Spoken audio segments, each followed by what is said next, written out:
Vou apresentar o tema Processos Biológicos para a Obtenção de Combustíveis, utilizando micro-organismos. Bom, mais popularmente conhecido como biocombustíveis, né? Pode passar, por favor. Bom, e o que é um biocombustível?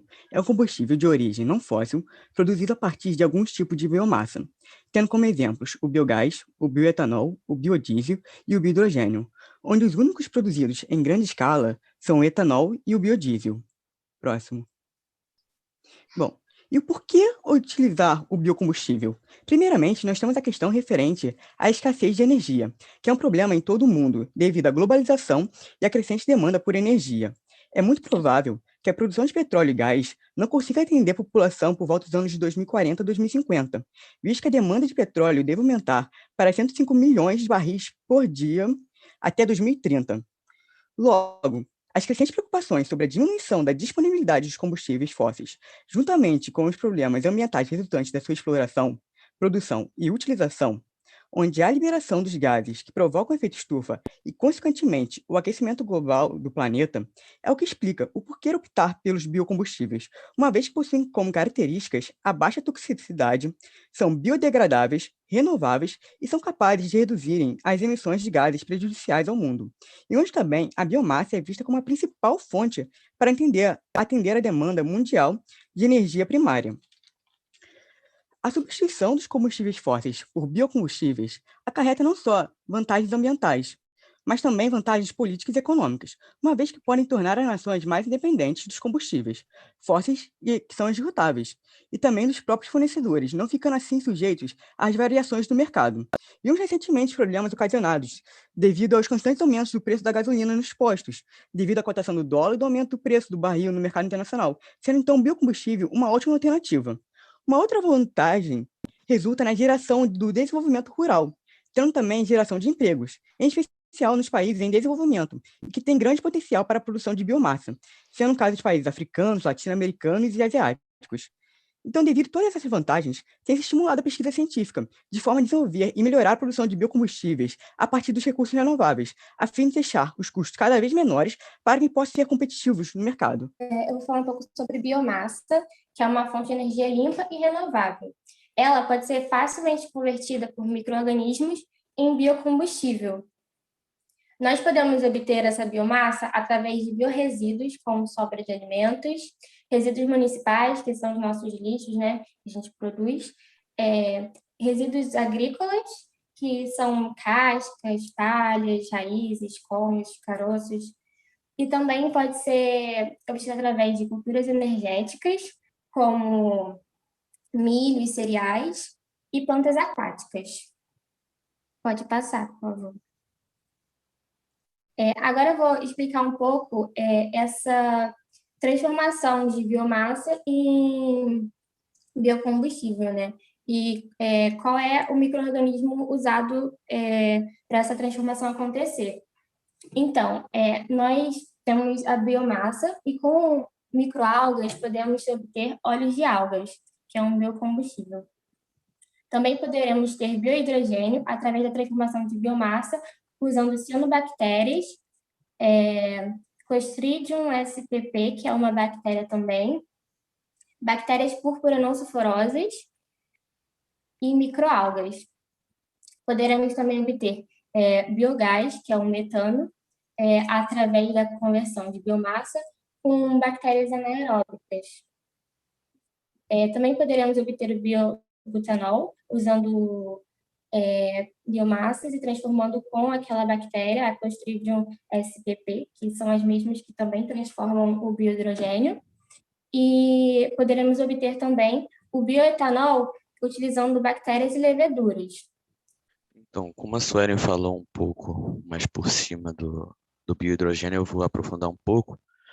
E a produção de biohidrogênio pode ser encarada como uma boa alternativa para fornecer uma fonte de energia econômica, não poluente e com uma boa relação custo-benefício. O hidrogênio pode ser biologicamente produzido por algas ou cianobactérias, através da fotólise da água, ou por bactérias fotossintéticas a partir de substratos orgânicos. Além dessas formas, o biohidrogênio também pode ser produzido por organismos anaeróbicos, através da fermentação na ausência de luz de substâncias orgânicas, tais como bactérias acidogênicas. Esse processo também tem a vantagem de reduzir a massa de resíduos orgânicos. Os rendimentos altos de hidrogênio podem ser conseguidos usando bactérias termofílicas, que são aquelas que conseguem sobreviver e se multiplicar em altas temperaturas, cerca de 40 a 120 graus.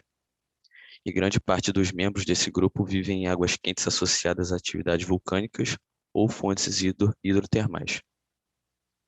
No entanto, a produção de biohidrogênio por micro-organismos ainda não está desenvolvida, como a Sueli falou aí, uma tecnologia que seja economicamente sustentável, o que pode mostrar um atraso nas expectativas que têm sido depositadas nesse gás. A produção biológica a partir de biomassa renovável, que o tornaria numa fonte de energia primária sustentável, ainda necessita de mais pesquisa e desenvolvimento. Como exemplo, a gente tem a BMW, que defende essa tecnologia de utilização de hidrogênio em motores de combustão, enquanto outras companhias se focam no uso de células de combustível. Pode passar.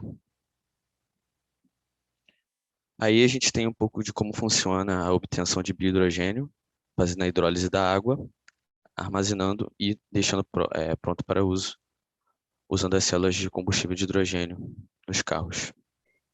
Agora eu vou falar um pouquinho mais sobre o processo biológico da obtenção do biogás. O biogás é uma mistura gasosa que é produzida a partir da decomposição anaeróbica de materiais orgânicos, materiais esses como o metano e o dióxido de carbono. Ele é produzido de uma forma sustentada a partir da biomassa, como a Suelen falou, né? Essa biomassa ela pode ser estrume, resíduos domésticos, restos de animais e vegetais. Geralmente, essa mistura ela é saturada com vapor d'água e pode conter material particulado e compostos orgânicos com silício. A composição e o conteúdo energético do biogás vai variar de acordo com o material orgânico e do processo que é produzido. E esse processo é vantajoso porque ele permite a utilização dessa biomassa para produzir energia elétrica, energia térmica, ou até mesmo energia mecânica, né? E isso é interessante porque pode substituir a utilização dos gases de LP, né? Que são os gases liquefeitos de petróleo. E falando um pouco mais sobre a sua formação, a formação do biogás, é um processo com 3 fases, e essas diferentes fases, elas envolvem micro-organismos anaeróbicos e aeróbios. A primeira fase é a fase da hidrólise, que é quando ocorre a quebra de polissacarídeos, proteínas e gorduras em açúcares, ácidos gordos e glicerol. E após isso, acontece a acidogênese, que é a fermentação desses compostos, gerando ácido acético, ácido propiônico e ácido butírico, entre outros. A segunda fase é a acetogênese, que é quando ocorre a produção do ácido acético e do dióxido de carbono. E por último, a gente tem a terceira fase, que é a metanogênese, que nessa fase a gente já tem 70% de metano e 30% de dióxido de carbono, e alguns subprodutos como amônia e o sulfato de hidrogênio. Uma discussão bem interessante sobre o biogás é que é necessário uma quantidade muito grande de plantações para a sua produção, e isso pode trazer uma resposta bem negativa para o solo, né, em relação ao seu valor nutricional. Mas uma saída que encontraram para isso é a rotatividade adequada de culturas. Agora eu vou falar um pouquinho mais também sobre o processo biológico do bioetanol. E o bioetanol é um biocombustível líquido, formado de biomassa renovável, e também a partir de um processo biológico, né? A fermentação do bioetanol é o processo microbiano realizado em maior escala, como a Suelen ensinou anterior, né? E a sua produção ela envolve a hidrólise de polissacarídeos da biomassa em açúcares, e nesse processo é muito utilizado o melaço de cana-de-açúcar ou então o amido, né, hidrolisado. Isso tudo junto com a fermentação descontínua de uma levedura domesticada para a produção de etanol. Esse processo ele tem como subproduto dióxido de carbono, um pouco de metanol e glicerol e o próprio etanol, né? E esse etanol ele já pode ser utilizado diretamente como combustível, ou seja, ele não precisa de um outro tratamento antes de ser utilizado como combustível. Esse processo ele é bem interessante também, porque se for comparar com os outros combustíveis derivados do petróleo, o etanol ele é constituído com cerca de 35% de oxigênio, e as suas características permitem uma combustão mais limpa. Isso também ajuda no melhor desempenho dos motores, o que está diretamente ligado à redução da emissão de poluentes. Então, sobre os micro-organismos geneticamente modificados, A modificação genética de bactérias e outros micro-organismos consiste na manipulação de genes e introdução do DNA com o intuito de exprimir outros genes. Um dos processos da potencialização do uso dessa biotecnologia é a introdução de novas características que levem ao aumento da produtividade da biomassa.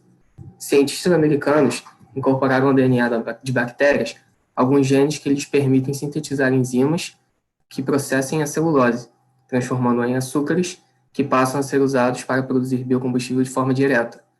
Enquanto um micro-organismo produz biocombustível em uma taxa baixa, essa nova bactéria geneticamente modificada ela tem uma produção de cerca de 10 vezes superior quando comparado ao micro-organismo sem essa modificação. Pode passar para o próximo slide.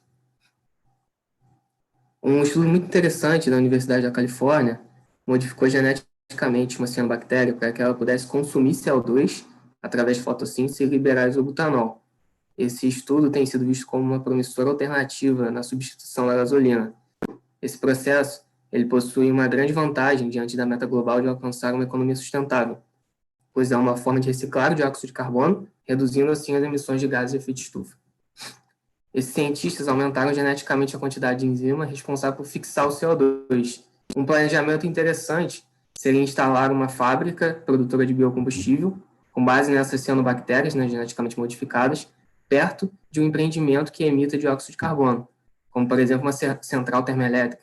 Isso permitiria que o gás de efeito estufa fosse capturado e reciclado diretamente em combustível líquido. Pode passar para o próximo slide? Nesse slide, a gente tem um fluxograma da produção de biodiesel através de cianobactérias.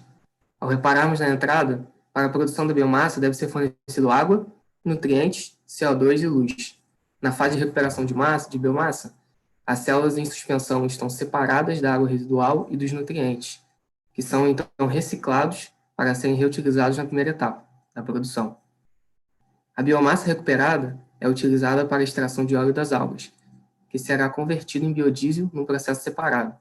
O interessante desse procedimento é que os resíduos gerados na produção de óleo a partir de algas podem ser usados como alimento para animais e outros produtos de valor agregado.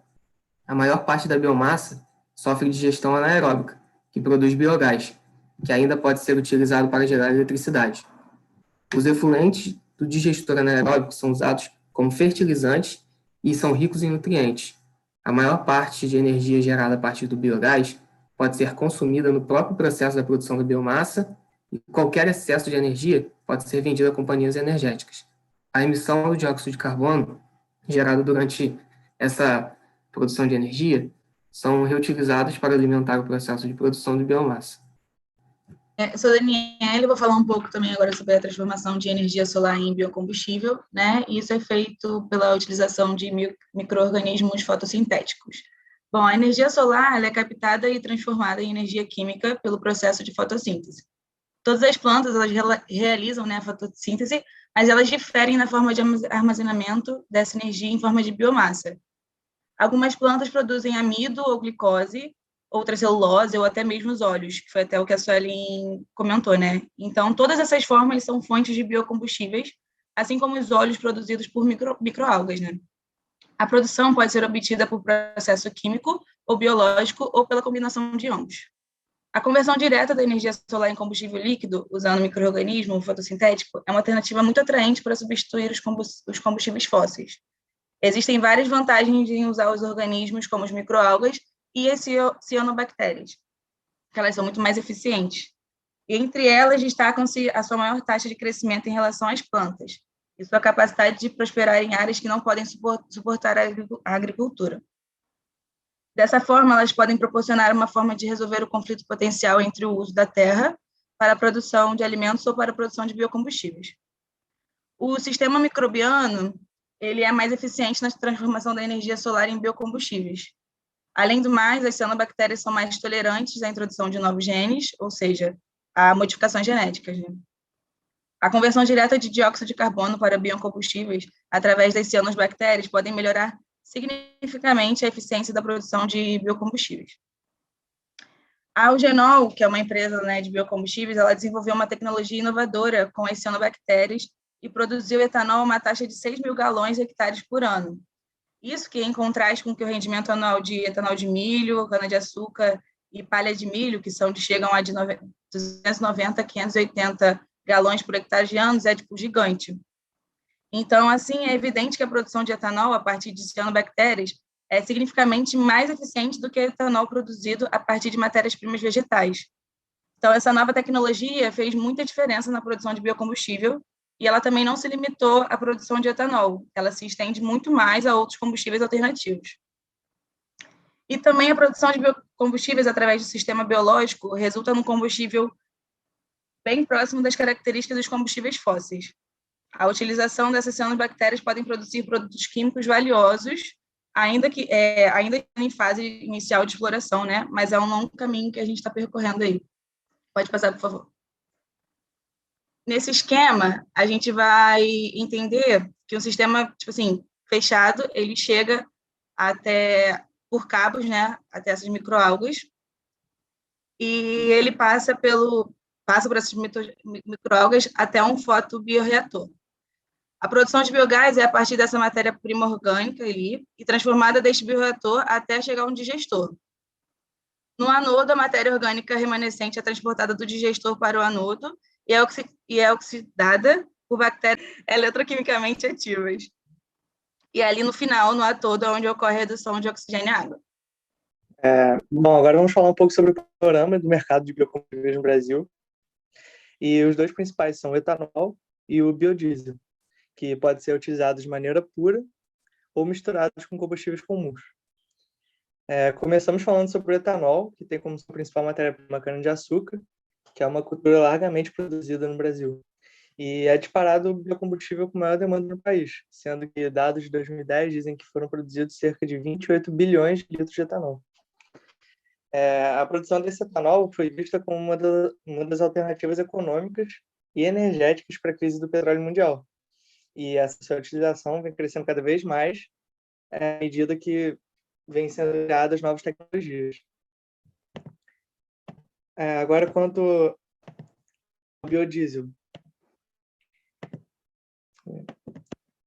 Ele utiliza principalmente mamona, soja e girassol, além da utilização de gorduras animais. E o Brasil é um dos grandes produtores de biodiesel no mundo, sendo que, em 2012, ele figurava em terceiro no ranking mundial.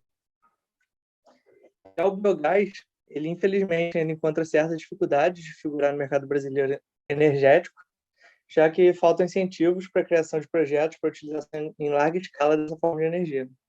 Aí pode passar.